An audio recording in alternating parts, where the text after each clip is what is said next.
할렐루야. 네. 우리 크게 하나님 앞에 고백합니다. 할렐루야. 네. 여러분, 지난 한 주간도 하나님의 은혜로 승리하셨을 줄로 믿습니다. 제가 기상청 예보를 보니까 아직까지 날씨가 덥다고 하는데요, 그래도 한창 때보다는 많이 시원해졌어요.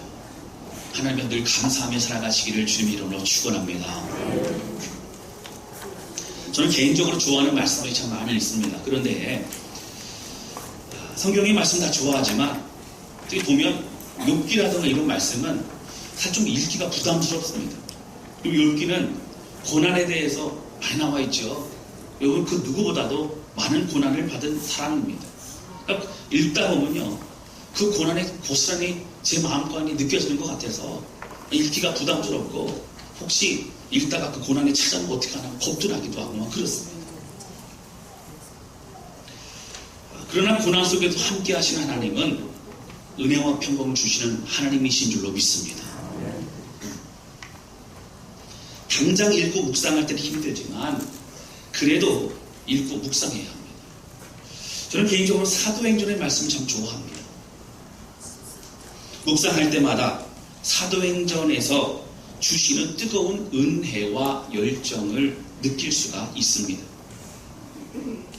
그래서 순전함을 다시 회복하고 싶을 때에, 그리고 또 마음을 주 앞에 더 가까이 가고 싶을 때에 열정의 또 성경인 사도행전을 읽어보게 됩니다. 여러분, 우리의 삶을 돌이켜보면 늘 시작은 단순합니다. 늘 시작에는 순수합니다. 늘 시작에는 기대하게 됩니다. 그러나 여러분, 사람들이 이사를 하다 보면요, 깨닫게 되는 건 무엇입니까? 전에 살던 집을 정리하고 이사를 하다 보면 살았던 기간만큼 버려야 될 많은 짐들이 있는 것을 깨닫게 됩니다.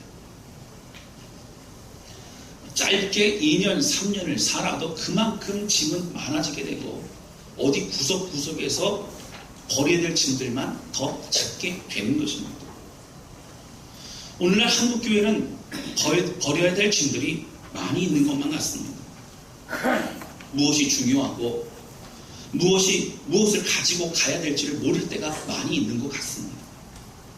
그럴 때마다 우리가 살펴봐야 될 것이 무엇입니까? 내가 중요하게 생각하는 것이 아니라 하나님이 중요하게 생각하는 것을 우리는 가지고 갈 수 있어야 된다고 하는 것입니다. 그래서 우리는 우리의 삶의 군더더기를 정리해야 합니다. 복잡한 생각과 걱정과 근심을 내려놓고 정리하고 말씀이 가라고 하는 그 방향으로 명확히 우리는 나아갈 수 있어야 합니다. 우리 다사랑교회도 이 마지막 때에 하나님의 은혜 가운데 쓰임 받으시기를 주님의 이름으로 축원합니다. 여러분, 지난 주일날 제가 함께 말씀드렸던 말씀은요, 오늘 본문의 말씀 그 앞에 있는 내용입니다. 함께 나누기를 분봉왕 헤롯을 통해서 오직 영광은 하나님께만 돌려야 된다고 제가 말씀드렸습니다.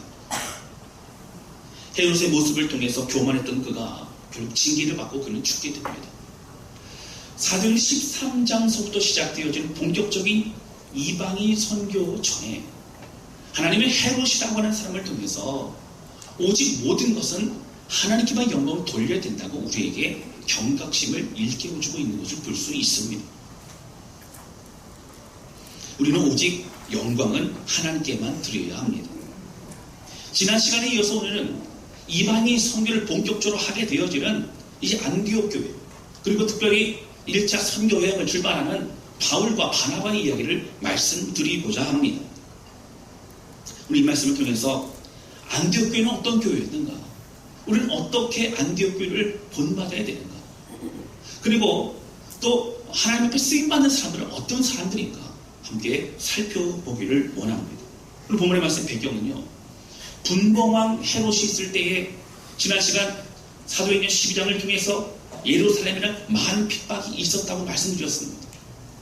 사도 야고보는 순교하여 죽임을 당하게 됩니다. 베드로는 옥에 갇히게 되어지고, 가까스로 하나님의 사자를 통해 그는 풀려나 이제 나머지의 사역을 감당하게 되었습니다. 그러나 그런 핍박에서도 이제 예루살렘과 또 전 지역에 있었던 복음의 역사는 계속적으로 흥왕했다고 말씀을 드렸습니다. 이제 안디옥 교회는 성령이 주시는 말씀에 순종하여서 바나바와 바울을 이제 파송하고 있는 모습을 볼 수 있습니다. 그러나 이 모든 과정 가운데 교회의 지도자들과 모든 성도들은 함께 기도하면서 하나님의 일을 이루어가고 있다고 하는 것입니다. 그럼 오늘 본문의 말씀 통해서 함께 나누는 첫 번째는 무엇이냐면 안디옥 교회는 기도하는 교회였다고 하는 겁니다. 제가 이 말씀을 지지난 금요일 날 함께 나누었던 말씀과 함께 제가 좀 더 연구해서 말씀을 나눕니다. 오늘 본문의 말씀 2절에 보시면 이렇게 나옵니다. 2절 말씀 같이 읽겠습니다. 시작. 주를 섬겨 금식할 때 성령이 이르시되 내가 불러 시키는 일을 위하여 바나바와 사울을 따로 세우라 하시니 아멘. 여러분 여기 보시면요.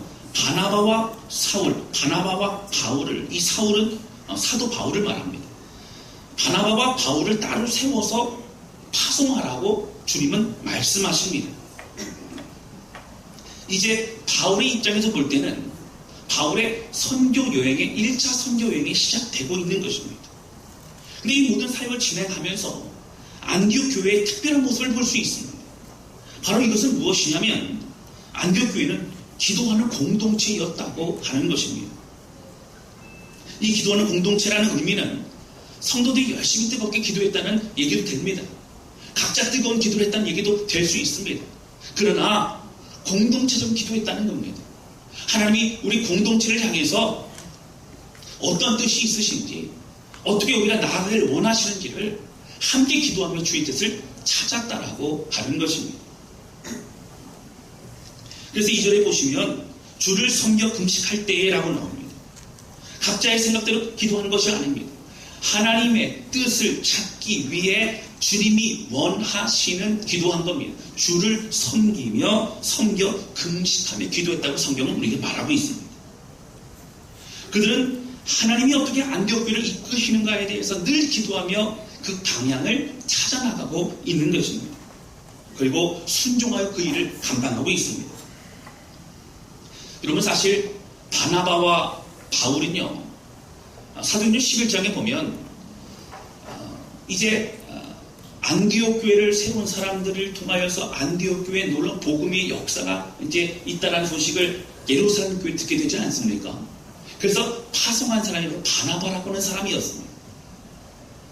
그리고 바나바는 다소에서 13년 동안 사역을 감당하며 고향에서 훈련받고 준비되고 있었던 그 바울이라는 사람을 데려와서 1년 동안 함께 안디옥이라는 곳에서 성도들과 사람들을 양육하게 됩니다.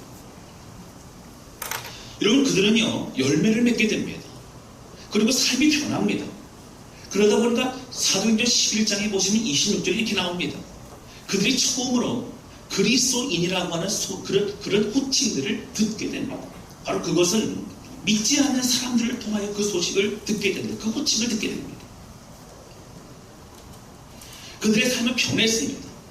그만큼 바나바와 바울의 사역은 큰 영향력이 있었고 그들의 모습은 안디옥 교회에서 중요한 역할을 감당했습니다. 문제는 무엇입니까? 함께 공동체가 기도했는데요. 바나바와 바울을 따로 세워서 파송하라는 겁니다. 여러분 교회의 중요한 역할을 감당하고 있는데 지금까지 잘해오고 있는데 왜 그러냐고 하는 거예요. 이런 마음 가운데 헷갈릴 수 있습니다. 하나님 우리가 잘못 들은 것 같아요. 여러분 그러나 그들이 이해할 수 없는 이 상황 가운데 안디옥 교회 성도들 함께 기도합니다. 금식합니다. 그리고 성령의 음성을 모든 성도들이 같이 듣게 됩니다. 바나바와 바울이 안디옥 교회를 떠나면 어떤 일이 펼쳐질까 두려운 마음이 왜 없었겠습니까? 그들의 영향력으로 인하여 오히려 두려운 마음이 그리고 염려하는 마음이 왜 없었겠습니까? 그러나 안디옥에선 선지자들과 교사들, 영적인 지도자들은 함께 기도하며 마음을 모으며 나아가고 있다고 하는 것입니다. 오늘 본문의 말씀 1절 보시겠습니다. 우리 1절 같이 읽겠습니다. 시작. 안디옥 교회에 선지자들과 교사들이 있으니 곧 바나바와 니게르라 하는 시몬과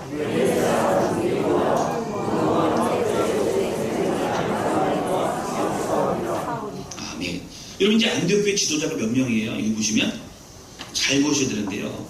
지역 이름과 이름을 헷갈리면 안 됩니다. 5명이 나옵니다. 5명. 처음에 누가 나오죠? 바나바가 나오죠. 니게르가 아니고 니게르라 하는 누구예요? 시몬이 나옵니다. 구레네 지역의 사람 누구요? 루기오가 나옵니다. 분봉왕 헤롯의 젖동생, 너무 길어요. 이름이 누구요? 마나엘이 나옵니다. 우리가 잘 아는 사울이 나옵니다. 이 사울은 사도 바울을 말합니다. 여러분 그 외에 또 많은 성도들이 있었어요. 사도행전 11장 26절에 보면 그리스도인이라고 불려질 뿐만 아니라 많은 사람들이 교회로 몰려와 함께 예배를 드리게 되어졌다고 성경은 우리에게 말합니다. 그만큼 안디옥 교회는 성도도 많았습니다. 그러면 5명의 지도자들과 또 그 많은 성도들이 마음을 합하여 결정하고 마음을 합하여 그렇게 나가지고 있었던 것은 무엇이냐면 다른 것이 아니라 그들은 성령 안에서 함께 기도했기 때문이라고 하는 것입니다. 이 얘기는 각자가 기도하는 것이 아니라 하나님 앞에 기도하면 하나님께서 그 마음을 하나님의 뜻으로 모아주신다라고 하는 것입니다. 여러분 5명의 지도자들이 마음이 하나로 되도록 하신 분도 성령님이신 줄로 믿습니다. 온 성도들, 다른 성도들이 마음도 하나가 되게 하신 분도 성령님이신 줄로 믿습니다. 그러니까 주님 앞에 기도하면 주님이 주의 뜻 가운데 하나 되게 모아주신다라고 하는 것입니다. 그들이 함께 기도하면서 금식하면서 하나님의 뜻을 구했습니다. 그리고 주를 섬겨 금식할 때라고 나옵니다. 하나님의 뜻을 위해서 마음을 다했습니다. 그리고 하나님을 위한 기도, 사명을 위한 기도를 그들이 했다라고 하는 겁니다. 근데 한 가지 또 특별한 것이 있어요. 3절 말씀 보세요. 같이 읽겠습니다. 시작. 이에 금식하며 기도하고 두 사람에게 안수하여 보냅니다. 아멘. 여기 보시면 자, 두 사람에게 안수하여 보냅니다. 파송을 하지요. 자, 그러면 지금 파송 당하는 사람이 누굽니까? 바나바와 바울입니다. 여러분 저도 다산교에 있다가 이제 파송을 받아서 필리핀으로 선교사로 가지 않았습니까? 이제 여기서 전도사 사역을 하다가 이제 가려고 하다 보니까 막막한 거예요. 하나님 어떻게 합니까? 그래서 제가 이제 1년 동안 내내 막 기도하면서 하나님 저를 버리시면 안 됩니다. 하나님 저를 붙잡아 주셔야 됩니다. 하나님 가는 길을 열어주셔야 됩니다. 라고 하면서 그렇게 주 앞에 기도하면서 준비하게 되어졌다라고 하는 것입니다. 그런데 여기 본문의 말씀 보시면 바나바와 사울만 기도한 게 아니에요. 오늘 온 성도가 함께 기도합니다. 온 성도가 함께 마음을 주 앞에 드리고 있다라고 하는 겁니다. 사랑하는 성도 여러분, 3절 보시면 이에 금식하고 기도하고 두 사람에게 안수하여 보냅니다. 왜 그들이 기도했습니까? 왜 그들이 함께 금식했습니까? 여러분 떠나는 사람은 바나바와 바울인데 왜 그랬습니까? 여러분 사실 바나바와 바울이 파송돼 나아갔지만 함께 파송된 거나 마찬가지인 사람들이 안디옥 교회에 온 성도들이었다고 하는 것입니다. 할렐루야. 그들은 당장 갈 수는 없었지만 그들이 주어진 그 터전에서 함께 기도로 동역했고 함께 물질로 동역했고 함께 마음을 모아 그들은 동역했다라고 하는 것입니다. 그들은 함께 선교했습니다. 함께 마음을 모았습니다. 여러분 기도했기 때문에 하나님의 바른 뜻을 깨달을 수 있었습니다. 여러분 기도했기 때문에 하나님의 일에 마음을 그들은 모을 수 있었습니다. 그들이 기도했기 때문에 결국 파송하고 주의 일을 온전히 감당할 수 있었습니다. 사랑하는 성도 여러분, 제가 몇 번 말씀드린 것 같습니다. 여러분 우리의 생각보다 하나님의 생각은 그 지혜로우심을 비교할 수 없음을 믿으시기를 주님의 이름으로 축원합니다. 광야에서 이스라엘 백성들이 어려움의 시간을 겪었습니다. 사실 믿음이 부족하면서 가데스 바네에서 가나안 땅을 들어가지 못하고 그들은 40년의 시간을 보냈습니다. 그들은 고난이었습니다. 어려움이었습니다. 그러나 그것은 고통의 시간은 끝나지 않았습니다. 하나님이 선하신 손길로 그들을 이끌어 주셨습니다. 여러분 주님 안에서는요 고난도 은혜인 줄로 믿습니다. 하나님께서 가장 선한 길로 합력하여 손을 이루어 가시기 때문입니다. 그들은 기도하며 결정합니다. 그들이 하고 싶은 사역을 한 것이 아니라 하나님이 원하시는 사역을 하고 싶어서 그들의 마음을 주 앞에 드리고 있었습니다. 사람들의 생각이 들어가지 않았습니다. 그리고 주시는 그 마음에 함께 순종하고 함께 기도하면서 파송하게 됩니다. 바나바와 사도 바울을 통해서 하나님의 놀라운 선교의 역사를 이루시는 것을 볼 수 있습니다. 기도하며 주의 일을 감당하는 그런 우리 모두가 되시기를 주님의 이름으로 축원합니다. 하나님의 마음이, 우리의 마음이 하나님의 마음으로 하나 되게 될 줄로 믿습니다. 우리 각자가 나의 생각을 주장하기에 앞서 하나님의 뜻을 먼저 구하게 된다면 그 하나님의 뜻 가운데 마음이 하나 되어지고 이제 하나 된 그 마음이 주의를 온전히 감당하게 된다고 하는 겁니다. 그러면 그 안에 하나님의 뜻 가운데 역사가 일어나게 되는 줄로 믿습니다. 여러분, 회의나 어떠한 대화를 하더라도 기도하시기 바랍니다. 여러분, 전화통화할 때도 어떻게 해요? 그냥 전화통화하지 마시고 잠깐이라도 기도하시고 전화통화하세요. 그럼 그 안에 하나님의 은혜가 있는 줄로 믿습니다. 구역 모임을 할 때에도요, 여러분, 기도의 역사를 기대하시면서 함께 마음을 모아 기도하시기 바랍니다. 모든 봉사와 섬김을 시작하기 전에 그곳에서 그 자리에서 함께 기도하시기 바랍니다. 여러분, 주방봉사하기 전에요, 주방봉사 하려면 얼마나 마음이 급합니까?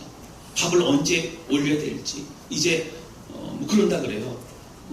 갑자기 밀려서 막 밑으로 밥도 준비 안 된다, 막 내려올 것 같은 그런 불안한 거, 막 두근거리며 마음이 있다고 어떤 집사님이 그러시더라고요. 그래서 막 갑자기 그 전날 밤에 되면 악몽도 꾸고 막 그런다는 거예요. 얼마나 힘듭니까?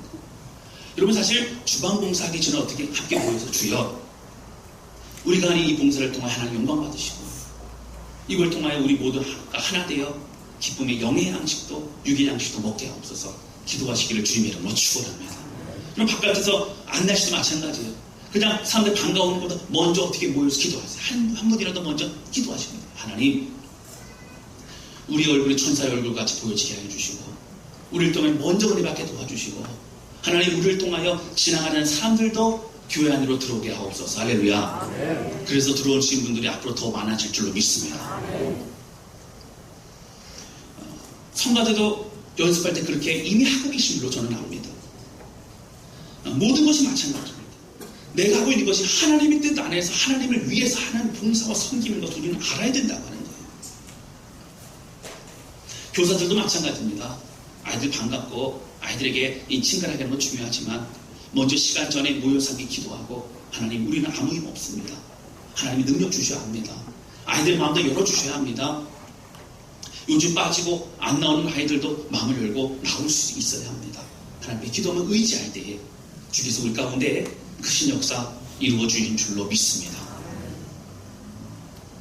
우리가 마음을 같이 하여서 또 함께 기도할 때에 주님의 뜻을 깨닫습니다. 그리고 그 뜻대로 마음이 모아지고 함께 주의 길을 걸어갈 수 있다라고 하는 겁니다. 여러분, 이 이야기는 교회에서 다른 반대 이야기가 나오면 안 된다는 그런 얘기가 아닙니다. 얼마든지 나올 수 있죠. 그러나 하나님 앞에 기도하면서 그 모든 것들은 하나 되어 나아갈 수 있게 된다라고 하는 것입니다. 그래서 교회가 그 뜻을 발견하게 됩니다. 그리고 아무리 연약하고 힘든 환경이라 할지라도 여러분, 하나님 뜻을 구하고 깨닫게 되면 하나님의 일은 멈추지 않게 됩니다. 그리고 믿음으로 그 길을 걸어가게 되는 줄로 믿습니다.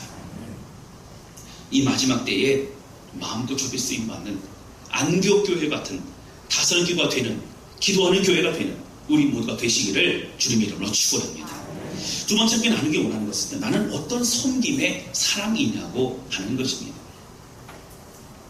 오늘 본문의 말씀에는요, 바나바와 바울 이외에 또 언급되는 이름들이 있습니다. 먼저 살펴보기 원하는 이름은 마가 요한입니다. 5절 말씀을 보시겠습니다. 우리 5절 같이 읽겠습니다. 시작.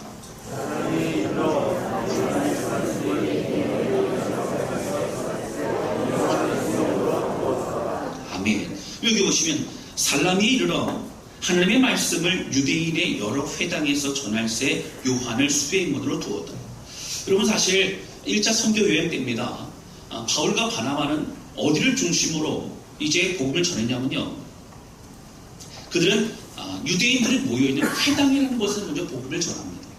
회당은 예루살렘이 아닌 그 흩어져 있는 다른 지역에 있는 사람들이 유대인, 정통 유대인 10명만 모여지면 회당이라는 이름으로 모임을 가질 수가 있었습니다. 사실 복음을 전하려고 해도 아는 사람도 없고요. 그러다 보니까 어떻게 합니까? 회당에 갑니다.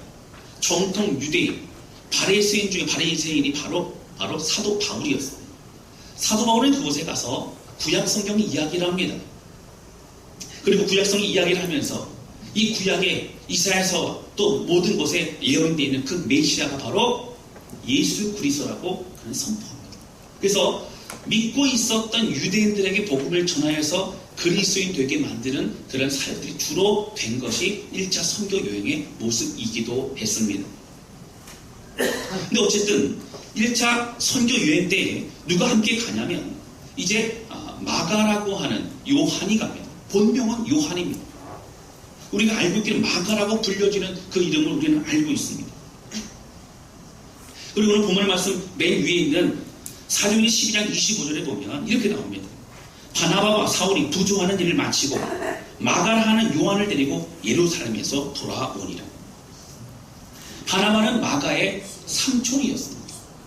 여러분, 그래서 그냥 있었던 요한을 마가를 데리고 와서 이제 여러 가지 일에 함께 돕는 자로 이제 함께 해야겠다는 마음을 갖게 됩니다.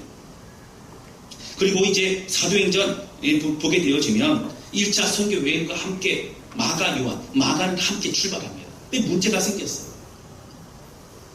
사도행전 15장에 보게 되시면 37절에 이제 마가가 중간에 선교를 감당하다가 원인이 무엇인지 모르지만 중간에 그는 집으로 돌아갑니다.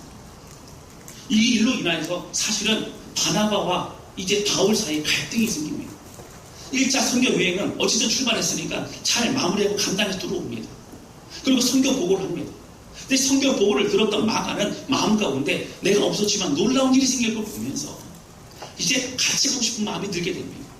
그런데 사도행전 15장 38절 39절에 보시면 이 일에 사도 바울은 단호합니다.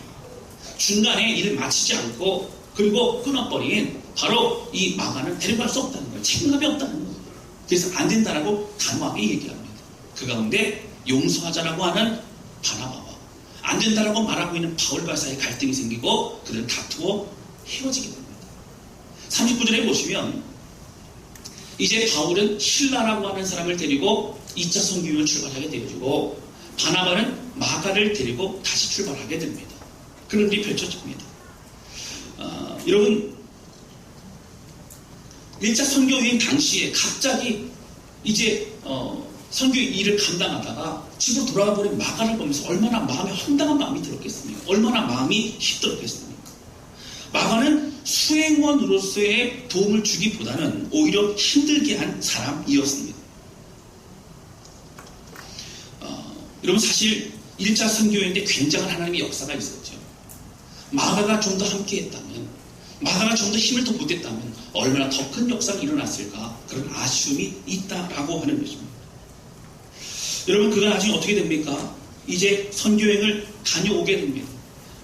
바나바를 돕는 그 일을 감당하고 끝까지 바나바를 옆에서 도와줍니다. 뿐만 아니라 그럼 마가는요, 나중에 소아시아 지역을 복음을 전하는 베드로의 수행원 역할을 감당합니다. 그리고 그가 적극적으로 더 복음을 전하는 주님의 일을 감당하게 됩니다. 여러분 잘 아시는 것처럼 나중에는요, 베드로와 함께 이야기를 듣다 보니까 베드로 주로 누구 얘기할까요? 그럼 누구 얘기하겠습니까? 예수 얘기합니다. 베드로의 얘기하기를 내가 예수님 만났을 때가 있었는데 내 갈릴리 바다에서 그물을 밤새도록 내가 이렇게 내려도 그 물고기를 얻지 못하는데 주님 말씀하시기를 이제 깊은 곳에가 그물을 던지라 해서 내가 주님을 만났고 이런 얘기를 하게 됩니다. 감동적으로 들었던 그 모든 내용을 안 되겠다, 나만 들어서는 안 되겠다 라고 하면서 그가 이제 글을 쓰기 시작하고 책을 만들게 됩니다.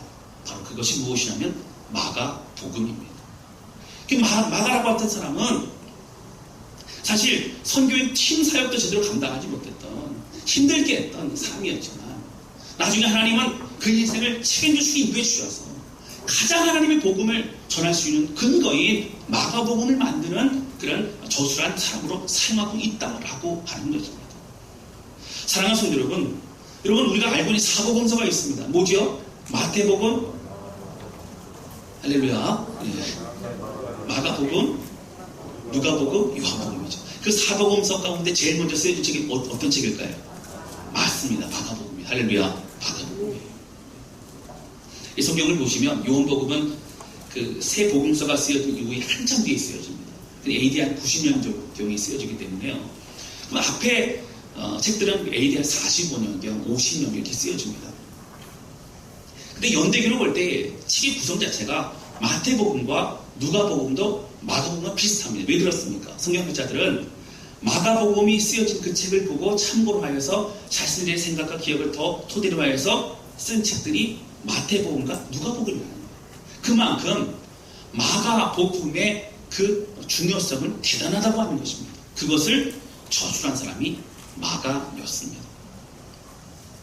사랑하는 성도 여러분, 성경은 마가의 삶이 그런 부정적인 이미지로 끝나지 않는다고 얘기합니다.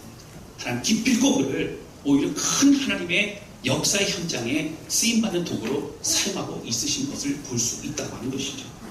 사랑하는 성도 여러분, 오늘 우리의 삶 가운데요, 우리는 어떤 삶을 살고 있습니까? 여러분, 우리는 돕는 자로서, 우리는 교회 공동체와 가정에서 정말 아름답게 세워져 갈 수 있도록 돕는 역할을 하고 있습니까? 아니면 힘들게 하는 사람을 우리는 살고 있습니까? 명절에도 보면요, 만나고 싶지 않은 사람이 있어요. 저 사람만 만나면 힘든 거예요. 그런 사람이 있다니까요. 그러나 여러분, 교회도 다 교회마다 다 있어요. 여러분, 가정에도 다 있어요. 자식들이요, 똑같은 자식 2명, 3명 놔도요, 그 중에서 힘들게 한 자식이 있습니다. 그러나 여러분, 기억하시기 바랍니다. 오늘 우리가 마가라 할지라도 하나님께서 가장 귀한 하나님의 도구로 사용하셨던 거죠. 오늘 우리를 하나님 놀라운 은혜로 이끌어 가실 줄이 바라보며 믿음 안에 함께 아름답게 나아가는 그런 우리 모두가 되실 수 있기를 주님의 이름으로 축원합니다. 때로는 저 자신을 바라보고 또 성도들을 바라볼 때마다 우리 이런 약간 드러나는 데가 있지 않습니까? 여러분, 제 자신에도 제 모습에도 부끄러움이 있을 때가 많이 있어요. 그러나 제가 그것을 멈추지 않는 것은 무엇이냐면 오늘은 주님 안에 거하면 주님 붙잡으면 오늘 마가 요한과 같은 사람을 변화된 마가 요한으로 사용하시는 하나님의 그 손길은 오늘 우리 안에 동일하게 역사하시는 하나님의 손길이심을 믿으시기를 주님의 이름으로 축원합니다. 여러분, 나중에요, 사도 바울이 디모데후서를 쓰게 됩니다. 디모데후서는 사도 바울이 죽기 직전에 마지막 썼던 책이고요. 그 서신서였기 때문에 그 유언과 같습니다. 그때 뭐라고 얘기하냐면요, 한번 찾아보세요. 나중에 집에 찾아보시면 디모데후서 4장 11절에 이렇게 나옵니다. 제가 읽어드립니다. 누가만 나와 함께 있느니라. 내가 올 때에 마가를 데리고 오라. 그가 나의 일에 유익하니라. 여러분, 마가가 누구라고요? 어떻다고요? 유익하다. 마가 절대 안 돼. 마가는 내가 같이 살아가야 돼. 안 된다고 말했던 사도 바울이요, 마가는 유익한 사람이에요. 자, 여러분 한번 보시기 바랍니다. 마가가 변화되었어요. 마가가 성숙하게 됐습니다. 그런데 마가만 성숙하게 된 것이 아니에요. 사도 바울도 성숙하게 된 줄로 믿습니다.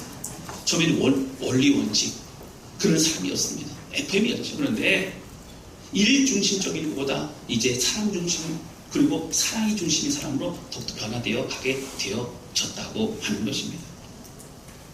사랑하는 성도 여러분, 오늘 우리 자신은 격려와 힘이 되어주는 사람입니까? 어떤 사람입니까? 여러분, 우리 자신은 솔직히 그럴 수 있어요. 제가 이제 집사님은 어떤 사람입니까? 집사님은 어떤 사람입니까? 물어보면 우리 스스로 뭐라고 하냐면 저는 바나바와 같은 사람입니다. 그럴 수 있어요. 여러분, 바나바는 어떤 사람이냐? 첫 번째, 착하다거나 착한 사람. 그리고 성령과 믿음이 충만한 사람. 맞아요, 여러분. 착하고 성령과 믿음이 충만한 사람이에요. 할렐루야. 그러나 우리 안에 마가 요한과 같은 연약함이 다 있다는 얘기예요. 저도 있고요. 우리 모두가 있다는 얘기입니다.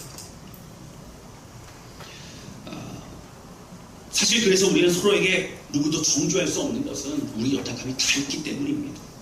왜냐하면 우리는 우리 스스로는 그 누구도 완벽하지 못하기 때문입니다. 우리 자신도 언젠가는 상처를 주고 힘들게 했던 시간이 있었을 것입니다. 그리고 앞으로도 본심은 아니지만 실수할 수 있는 것이 우리들의 모습이라고 하는 것입니다. 그러나 우리 하나님 트러블 메이커였던 마가 요한을 하나님 귀한 사역자 마가 요한으로 바꿔주셨고 오늘 우리도 그렇게 다듬어 가시는 줄로 믿습니다. 저는 또 오늘 한 명을 또 주목해서 보고 싶습니다. 오늘 본문의 말씀 보시면 안디옥교회 지도자 5명이 나오죠. 그 중에 한 명을 좀 살펴볼 텐데요. 여러분, 안디옥교회 지도자 5명 이름을 한번 좀 살펴보시고요. 1절입니다. 첫 번째가 누굽니까? 바나바입니다. 두 번째가 누구죠? 시몬입니다. 니게르라고 하는 시몬입니다. 세 번째가 누구죠? 구레네 사람 루기오입니다. 네 번째가 누구죠? 마나입니다. 다섯 번째가 사울이죠. 여기서 알고 있는 이름 2명을 빼고 누구죠? 바나바와 사울입니다. 빼게 되면요 3명이 남습니다. 근데 그 중에서요 여기 보시면 구레네 사람 루기오라고 하는 얘기 나옵니다. 이 구레네 사람이라는 얘기는 지역을 말하죠. 구레네 출신이라는 얘기입니다. 그럼 구레네가 어디냐? 구레네는 북아프리카에 있는 도시입니다. 지금으로 말하면 리비아의 수도 트리폴리라고 하는 곳, 아름다운 곳이죠. 그곳의 출신입니다. 루기오는 사도 바울이 얘기하기를 사도 바울 로마서 16장 21절에 보면 루기오는 나의 친척이라 얘기합니다. 여러분, 유대인 중에 유대인, 바리새인 중에 바리새인이었던 사도 바울과 그 가족들과 친척했던 사람들은 다른 사람이 아니에요. 바로 누구냐면 다 유대인, 정통 유대인 출신입니다. 그러면 북아프리카 출신인 유대인이라는 얘기는 북아프리카에 있었던 사람입니다. 그러나 신학적으로 추정하건대 그가 흑인이었는지 아닌지는 잘 나와 있지는 않습니다. 그러나 중요한 것은 바로 루기오의 어머니는 분명한 것은 유대인이었단 말입니다. 어머니가 유대인이면 그는 유대인이 되는 것입니다. 이스라엘 백성들은 어머니의 가르침이 중요하기 때문에 어머니가 유대인이면 바로 자녀도 유대인이었습니다. 여러분, 그런데 이 루기오와 함께 나온 앞에 사람이 누구냐면 바로 니게르라고 하는 시므온입니다. 근데 니게르라고 하는 뜻이 무엇이냐면 흑인이라는 얘기예요. 성경원자는 이걸 연구하면서 어떻게 됐습니까? 시몬이라는 얘기를 보면 시몬은 히브리식 이름입니다. 헬라식 이름은 시몬. 시몬이라 적혀 있는 것은 그는 정통 유대인이라고 하는 얘기입니다. 그러면 흑인이면서 유대인이라는 얘기는 아까 말씀드렸던 것처럼 이는 분명히 흑인이죠. 어머니는 유대인입니다.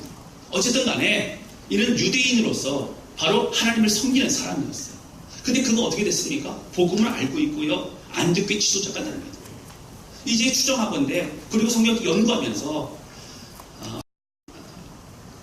같은 지역에 있었던 사람으로 이해합니다. 여러분, 그래서 이제 보시면 구레네라고 하는 이 지역에 있었던 사람이 또한 시몬이었다는 거예요. 구레네 시몬이라고 얘기하기도 합니다. 구레네에 있었던 이 시몬이 어느 날 갑자기 이제 예루살렘에 옵니다. 명절 때마다 왔을 거예요. 왜요? 유대인이니까. 명절 때마다 와서 명절을 보내는데 어느 날 보니까 갑자기 제자들 밖으로 막 나와서 뭔가를 막 선포합니다.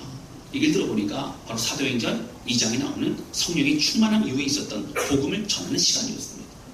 그 얘기를 듣고 그 자리에 있었던 바로 시므온은 복음을 듣고 그의 삶이 변하게 됩니다. 바뀌게 됩니다. 그리고 예루살렘에 남아서 함께 신앙생활을 하죠.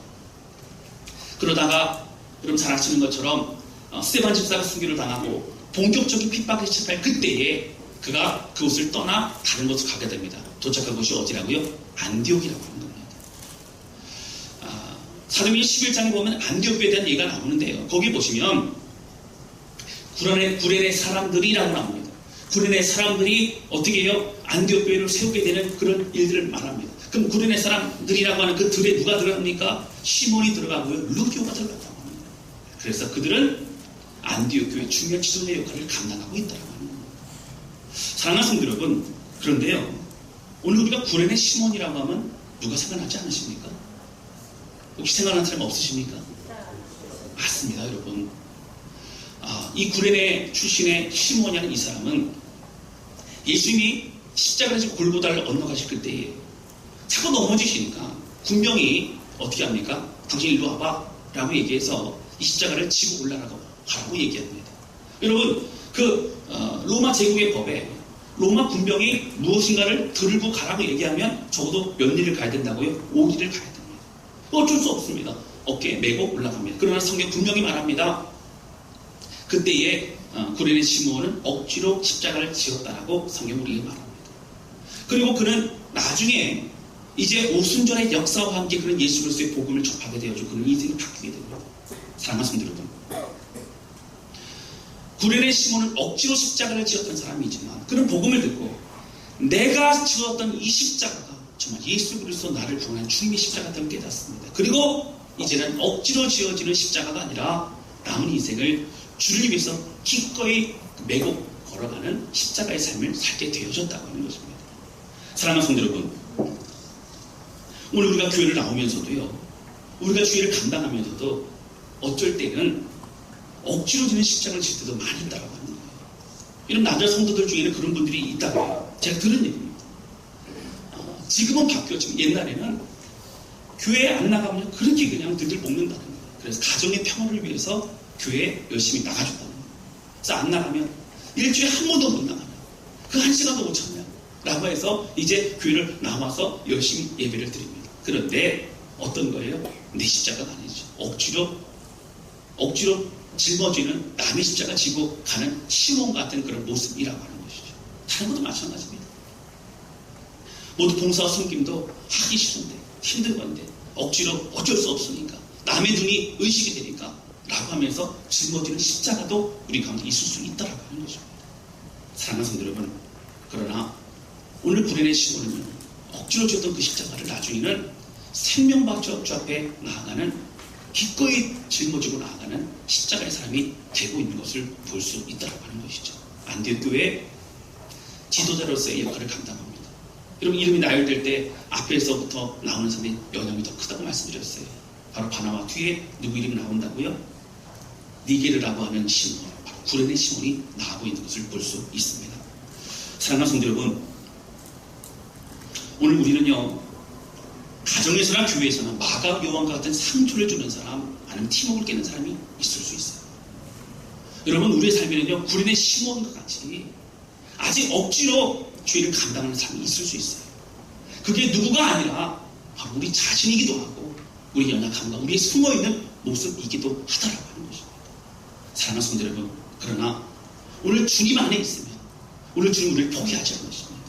오늘 우리를 가장 선한 길로, 오늘 변화된 구레네 시몬, 쓰임받는 지도자, 오늘 마가복음을 만들고 베드로와 함께 그 사역을 감당했던 변화된 마가 요한과 같은 하나님 놀라운 주의 백성으로 우리를 변화시키시고 사용하실 줄로 믿습니다. 사랑하는 성도 여러분, 오늘 우리 자녀들 보면 답답하십니까? 잘 살 수 있을까?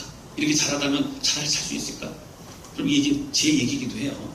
여기 없으니까 얘기하지만 그럴 수 있어요.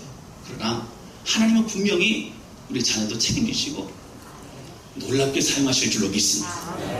여러분, 우리의 모든 성도는 다 마찬가지예요. 연약함이 보일 그때에 어떻게 하시라고요? 그 연약함을 통해 하나님 이제 바뀌어지게 만드실 하나님을 찬양하시기를 주님의 이름으로 축원합니다. 우리 안에 억지로 졌던 십자가 이제 기꺼이 짊어지고 나아가는 구레네 시몬과 같은 우리 모두가 되실 수 있기를 주님의 이름으로 축원합니다. 누구도 나는 아니라고 말할 수 없습니다. 우리 모두가 마찬가지입니다. 그리고 우리 모두를 주님은 포기하지 않으신다라고 하는 것입니다. 여러분, 저는 우리 다산한 교회의 모든 성도들이 주님 앞에서 기도하면서 함께 마음을 모아 나가는 그런 이 마지막 때 깨어있는 쓰임받는 교회가 될 것이라 저는 확신합니다. 할렐루야. 무슨 봉사와 섬김을 하든지 그 어떤 것을 하든지 마음을 주 앞에 드리면서 하나님의 뜻대로 움직이는, 여러분, 우리 연약함과 능력이 안 되는 거 중요하지 않습니다.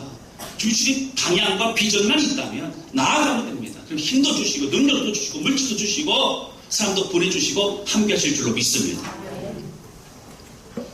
오늘 주님께서 우리에게 우리의 성도 마가 요한과 구레네 시몬 같은 사람으로 이끌어 주실 줄로 믿습니다.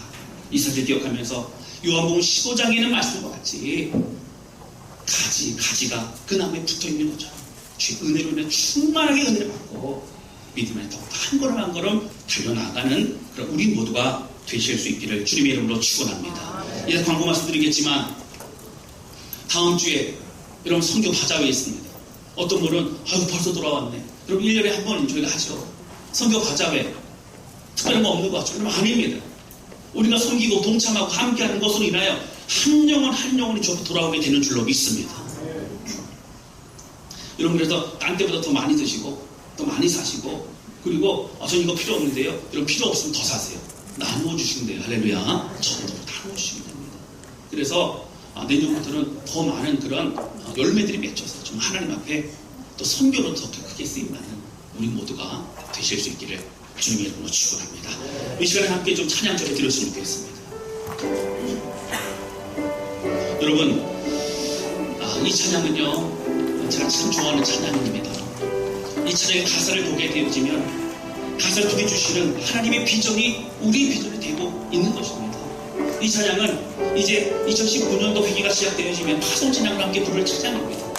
여러분 이 비전이 하나님이 주신 이 열망이 우리 열망되어서 주의 마음을 드리며 우리 주님 말씀 가지고 담대히 주의 길을 걸어가는 그러한 우리 모두가 되실 수 있기를 바랍니다. 함께 찬양하도록 하겠습니다.